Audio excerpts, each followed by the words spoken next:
Bonjour, dans cette vidéo nous allons parler du maximum de vraisemblance, on va le calculer pour une variable, enfin un échantillon en fait de cette loi là.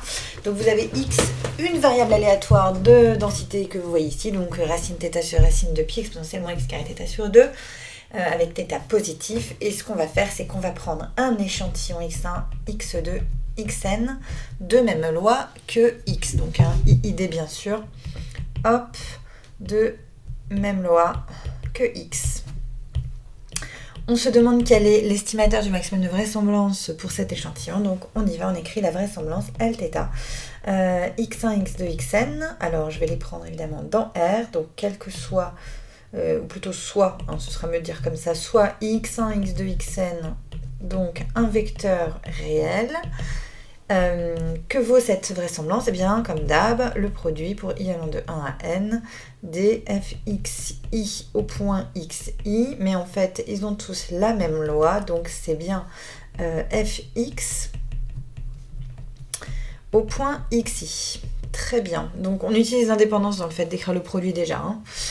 En fait, là, c'est plutôt qu'ils sont identiquement distribués qu'on utilise. Ok, donc ça nous fait, on y va. Ça nous fait donc racine de θ, c'est θ puissance 1/2, ok, il va sortir à la puissance n parce qu'il ne dépend pas de i, donc ça va nous donner θ puissance n sur 2, et pareil pour le 2π, il va sortir à la puissance n sur 2. Ok, et ensuite, produit des exponentielles égale l'exponentielle de la somme, donc ça, il n'y a pas de souci particulier normalement. Hop, voilà. Ici, on remarque qu'on a une statistique exhaustive qui est apparue, qui est là. Pardon, c'est du carré, xi carré, bien sûr. Donc la somme des xi carré est une statistique exhaustive. Est-ce qu'on peut s'en douter? Donc là, c'est peut-être le moment d'aller regarder cette densité d'un petit peu plus près. En fait, vous voyez qu'il y a ici une loi gaussienne qui est cachée. Parce qu'elle n'est pas écrite exactement comme d'habitude, mais en fait le truc c'est qu'à partir du moment où vous avez exponentielle de moins x carré quelque chose, c'est forcément une gaussienne. En fait, il n'y a pas un autre x qui traîne. Si votre seul terme en x, c'est de l'ordre de x exponentielle de moins x carré quelque chose, vous pouvez être certaine que c'est une gaussienne, parce que de toute façon, la constante de normalisation dont vous avez besoin pour que ce soit une densité est unique. Donc à partir du moment où vous avez votre terme en exponentielle moins x carré, et ben en fait, le reste est fixé, quoi. Donc là, en fait, il se trouve que c'est une gaussienne, donc centrée et de variance 1 sur θ. On peut l'écrire autrement, donc si vous regardez, on peut se rendre compte donc, que x suit une loi normale, centrée de variance 1 sur θ, et alors si vous l'écrivez comme on fait d'habitude, disons, alors à ce moment-là, fx de x ça va être égal à 1 sur racine de 2π, et dedans je mets 1 sur θ, donc ce qui revient au même que dire racine de θ sur racine de 2π, bien sûr, et après exponentielle de moins 1/2, moins 1 sur 2, 1 sur θ, x carré, donc ça c'est pareil que de dire θ sur 2 x carré. Donc on a bien une loi normale, 0, 1 sur θ, donc on n'est pas surpris de voir que la somme des carrés c'est une statistique exhaustive, puisque forcément c'est la variance qu'on essaye d'estimer, donc ça va forcément être en rapport avec, c'est l'inverse de la variance qu'on est en train d'estimer, donc on devrait tomber sur l'inverse de la variance empirique dans notre estimateur. C'est normal que ça dépende de la somme des x carrés, puisque la moyenne est nulle.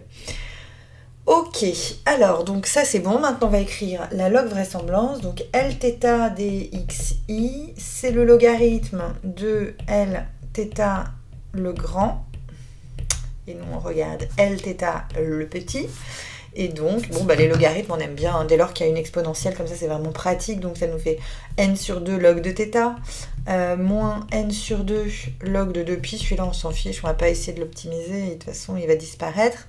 Et ensuite l'exponentielle, hop, moins θ sur 2, somme des xi carré.